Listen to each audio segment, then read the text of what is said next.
Good morning, praise the Lord. आप सभी को जय मसीह की एक बार फिर से आपका इस मॉर्निंग डिवोशन में स्वागत है। आज का जो मेरे मॉर्निंग डिवोशन का सब्जेक्ट है वो है this is why you can relay on God and his promise. यही कारण है कि आप परमेश्वर और उसके वायदों पर भरोसा कर सकते हैं। शीर्षक में जाने से पहले हम अपने हृदय की तैयारी के लिए प्रार्थना करेंगे। धन्यवाद मेरे दयालु और अनुग्रहकारी महान पिता परमेश्वर, आज की सुबह के लिए पिता, इस मॉर्निंग डिवोशन के लिए आप अपनी बुद्धि अपने ज्ञान से परिपूर्ण करना। जो कुछ भी बोला जाए उससे हम सभी लोग सीखने पाए और बढ़ने पाए प्रभु जी। ये विनती और ये प्रार्थना प्रभु यीशु मसीह नाम से मांगता हूँ, आमीन। शीर्षक में जाने के लिए आप वचन निकालेंगे यिर्मयाह उसका 29 अध्याय उसका 11वीं पंक्ति, जो कि इस प्रकार कहता है, क्योंकि यहोवा की ये वाणी है कि जो कल्पनाएं मैं तुम्हारे विषय करता हूँ उन्हें मैं जानता हूँ, वह हानि की नहीं वरन कुशल ही की है, और अंत में तुम्हारी आशा पूरी करूंगा। हम जानते हैं कि जब हम बाइबल पढ़ते हैं और कोई जो व्यक्ति जो बाइबल पढ़ता है तो ये उसे जानने में देरी नहीं लगती कि परमेश्वर ने अपने आप से कुछ विशेष वायदे किए हैं, चाहे वो कहीं भी हो या कहीं भी रहे। हम देखते हैं उत्पत्ति 28 के 15 के अंदर में कि परमेश्वर ने याकूब से वायदा किया कि मैं हमेशा तुम्हारे साथ हूँ, जहाँ कहीं तू जाएगा मैं तुम्हारे साथ रहूँगा और मैं तुझे इस देश में वापस ले आऊँगा। जब तक जो वचन तुमसे किया है उसे पूरा ना कर लूँ तब तक मैं तुझे नहीं छोड़ूंगा।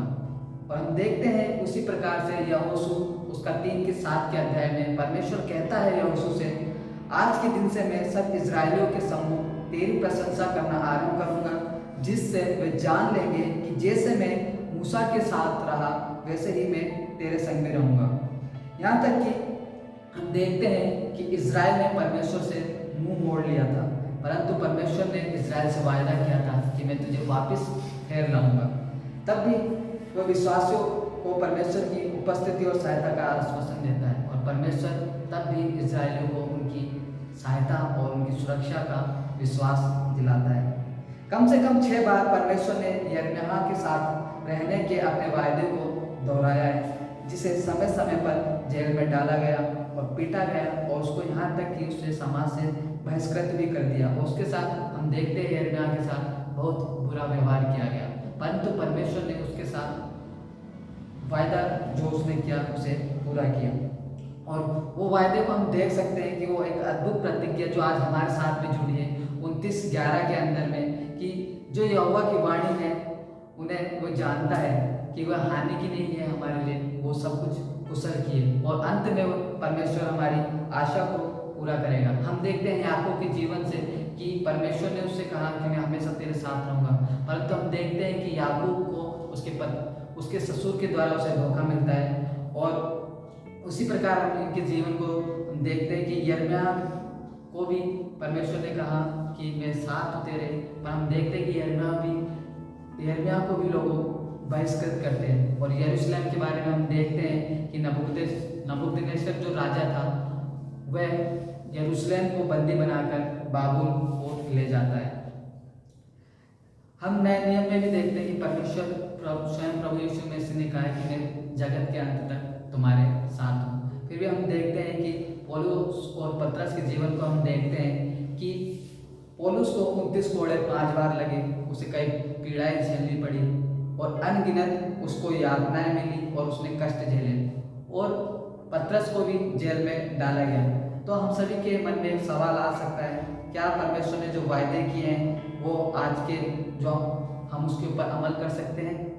इसका जवाब है हाँ। जो परमेश्वर ने हमसे वायदे किए हैं, जो हमें उस पर भरोसा करा है, हम उसके ऊपर भरोसा कर सकते हैं। क्योंकि पौलुस का खुद मानना है फिलिपियों 2:13 और इफिसियों 1:11 के अनुसार कि जो हमारा परमेश्वर है वो सब बातों को जानता है, वो एक संप्रभु है, वो और उसके नियंत्रण में हर एक बात है, चाहे हालातें कुछ भी हो, चाहे ताकतें बुरी हो या कुछ भी परिस्थितियां हो, सब कुछ हमारे प्रभु के नियंत्रण में। और परमेश्वर आपसे यही चाहता है कि इन परिस्थितियों में, इन कठिनाइयों में आप निष्क्रिय ना हो, परंतु परमेश्वर चाहता है कि इन परिस्थितियों में आप लोग उसका सामना करें और ये महसूस करें कि परमेश्वर हमारे साथ है, और जो परिस्थितियां, जो बुराई हमारे जीवन में आ रही है उसका हम डट कर सामना कर सकें। और जब हम ऐसा करते हैं तो इसका परिणाम सहने योग्य होगा। और चाहे हालात कोई भी हो, परमेश्वर हमारे साथ रहेगा और उन परिस्थितियों को बदलेगा।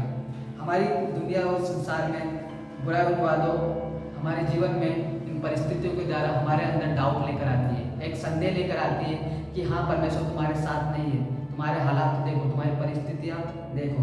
परंतु हमें उन हालातों की ओर ध्यान नहीं देना है, परंतु हमें स्वीकार करना है और परमेश्वर के वायदे को और उसके जो उसने हमसे वायदे कराए और जो उसने कहा है कि मुझ पर भरोसा रखो, उसको अस्वीकार नहीं करना, परंतु उसके ऊपर विश्वास करना है। और परमेश्वर हमारा बहुत ही दयालु और प्रेमी परमेश्वर है, वो हम सभी को अपने बच्चों के समान रखता है और वो संभालेगा।